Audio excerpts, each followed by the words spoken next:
Hello everyone, this is the Chubby Funster. Welcome to the 7th part of my deep analysis of Curse of Strahd. I'm going to be exploring the village of Krezk with its monastery of Mongrelfolk and the nearby tower of Rudolph von Richten. There will be spoilers. Krezk is a short hike from Vallaki, but there are no NPCs in Vallaki that even mention Krezk. The priest in Barovia suggests you take Irina to Krezk, and if you rescue the children at the werewolf den, a Mardukov were-raven appears and suggests that you take the children to Krezk. And there's a crypt in Castle Ravenloft that mentions Krezk, but it's hard to get to. There are also a few road signs that point to Krezk, but that's it. Basically, Irina is the only real pointer in the entire module that tells you to actually go to Krezk, and that is horrible design. Krezk is appropriate for level 5, so you're going to want a lot of pointers to direct players over to low-level stuff so that they're more likely to find it. It's fine to have 1 or 2 clues about some powerful hidden location, but a village on the main road, tons of people should be talking about Krezk. There's a shrine of the White Sun in Krezk with a pool of blessed water that can grant lesser restoration to the drinker. There should be pilgrims wanting to visit this from Barovia or Vallaki, and they want to get there, but they have ailments, they have disabilities, they lack the means to protect themselves. Ideal situations for PCs to get involved. The monastery here was once believed to be cursed, now contains magical power, a rumor that could draw PCs to investigate. And the Mongrelfolk in the Abbey have been stealing from the graves of the villagers. Maybe they've gone further afield and disturbed other graves. Clues that might lead back here. Big campaign maps like this only work if you have a lot of pointers so the PCs can actually learn about all the stuff that you put on the map and then make choices about where to go. They shouldn't be stumbling into things. Information flow is essential for the players to be able to make choices about how to proceed. If they only have a handful of clues that you've given them in the hopes of limiting and controlling their choices, you are robbing them of agency and cheapening their decisions. So what is Krezk? It is a self-sufficient village protected by a perimeter wall. The former inhabitants of the abbey were driven insane by Strahd, but a pilgrim arrived a century ago, went inside, and has only rarely come out since. He remains eternally young, and many suspect that he is in fact Strahd in disguise. This is actually a pretty strong basis to build from. Who is the abbot really? What's been going on in that abbey for the past century? How have these villagers remained safe and sound for so long? The outer wall is manned and very strong. There's a militia that gets called out in signs of trouble, but the burgomaster won't let anyone in. No visitors, no merchants, nothing. The text says the only way to get into town is to bring them a shipment from the winery, which means that if you do liberate the winery, which remember has only 1 shipment of wine left, if you don't choose Krezk from the 3 options, you will never get into Krezk.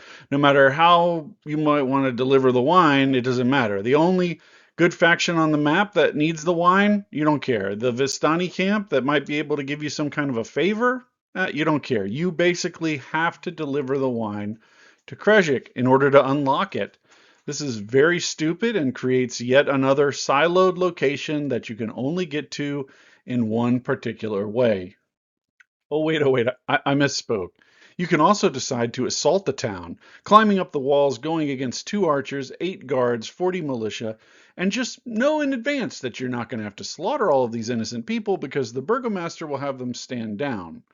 I guess an evil party might make this decision. And if so, why not just have Strahd show up and help them? Why not just burn down the whole town? Let's get crazy. After all, the village is a commune with no exports or money-making businesses, which might make you wonder how they've been buying wine all this time. If you want a room for the night, you have to help chop wood, milk cows, or perform chores. But they also have a burgomaster who's a nobleman, and his family line has just been extinguished when his last child died, and he's too old to make a new heir. Brace yourself for interesting times, comrades. The Abbey itself is the real excitement in Krezk. It's a fully developed dungeon, it has 80 dangerous things, it has 10 interesting things, and it has 3 valuable things. Oh, but wait! This is actually another one of WotC's not really a dungeon locations. The abbot is an extremely powerful deva in disguise who has no desire to harm the characters. He just wants a bridal gown for his flesh golem that he built to be a bride for Strahd, and if you bring him one, he will cast Raise Dead on your behalf, but he is absolutely insane and open about his beliefs that this flesh golem bride is the key to ridding the land of Strahd, but he provides no explanation for how that's going to work. And here I thought the were-ravens were dumb. So all these pages describing the intricacies of the abbey are basically worthless set pieces for the abbot to take you through on a tour, but not actually explore like a real dungeon. So you use your wine shipment to get into Krezk so you can fetch a wedding dress for an insane diva to help it complete a plan that won't work and explore an abbey full of evil humanoids that you can't kill that are defending treasures you won't be able to get.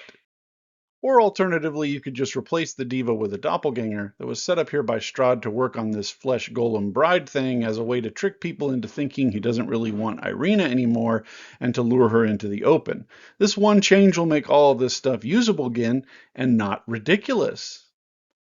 And in between Vallaki and Krezk is Rudolph von Richten's tower.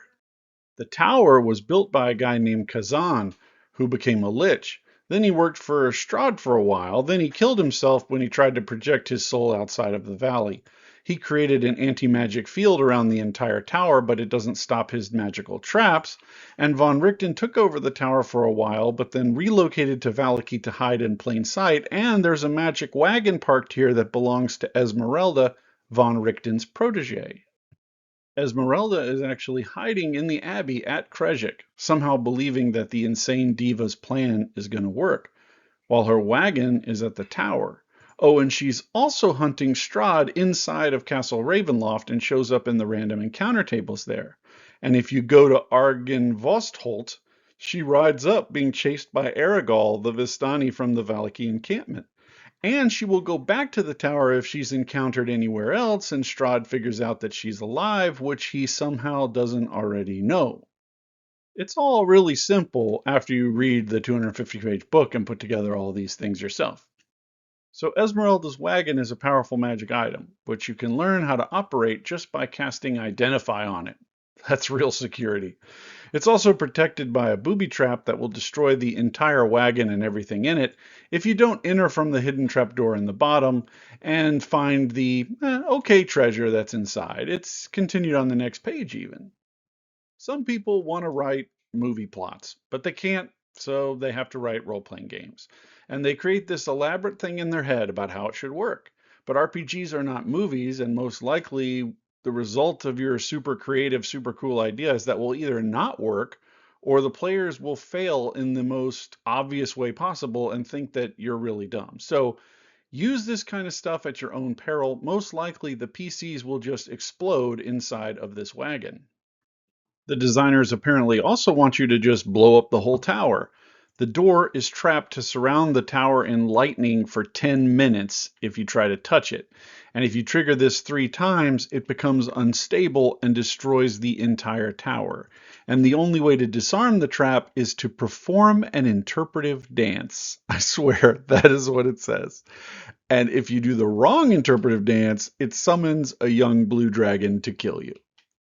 God help the poor schmucks that fail to do their interpretive dance. Oh, but wait, there's scaffolding on the side of the building that lets you climb up to the 3rd floor, but it can't support more than 200 pounds of weight. Then when you enter the 3rd floor, the boards can only support 50 pounds of weight, so you fall through that. And then on the 2nd floor, they can support 150 pounds of weight. And if you fall through that to the ground floor, there are clay golems that are non-hostile but operate an elevator that can take you up to the 4th floor. So 200 pounds or 50 pounds or 150 pounds, you got to be tracking all that. Yes, we're back to this again. Someone thinks they are super cool, super, super, super cool. It's defended by an animated armor, but after you kill that, there's a severed head that's been coated in special oil that lets it remember conversations from Speak with Dead spell used previously. And Von Richten has been having conversations with it to make it answer all sorts of questions about the Vistani. Oh, and if you blew up that wagon, the tower has become surrounded by now by 6 werewolves and 9 wolves that are waiting to kill you. So yeah, all these TPKs I've been hearing about in the comments are starting to make a lot more sense now. In times like this, I try to figure out what you actually need a particular place for. This one has some weak sauce treasure items, a piece of Von Richten's journal that gives you some story background on him, but it doesn't contain anything really actionable or useful. There's a severed Vistani head that could tell you some outdated information about what the Vistani or Strahd are doing, and you might attract the werewolves and learn about their den. So here's my solution. Just have the tower fall over when the party's close enough to hear it, and that'll attract them. And put the severed head in the wagon, and change the nuclear trap to a lightning trap that just shocks people who touch the wagon. And then have a few werewolves, drawn by the collapsing sound, touch the wagon, and let the PCs see them get shocked from a distance as they approach. So you telegraph everything, they can get all 4 of these things that they need, and they don't have to go through this crazy funhouse of death. Or just use it as written. Good luck with that. In part 8, we're going to go up the Luna River Valley, another possible path out of Vallaki, which you should be using as your campaign hub, as I talked about in part 5. So stay tuned. Chubby Funster out.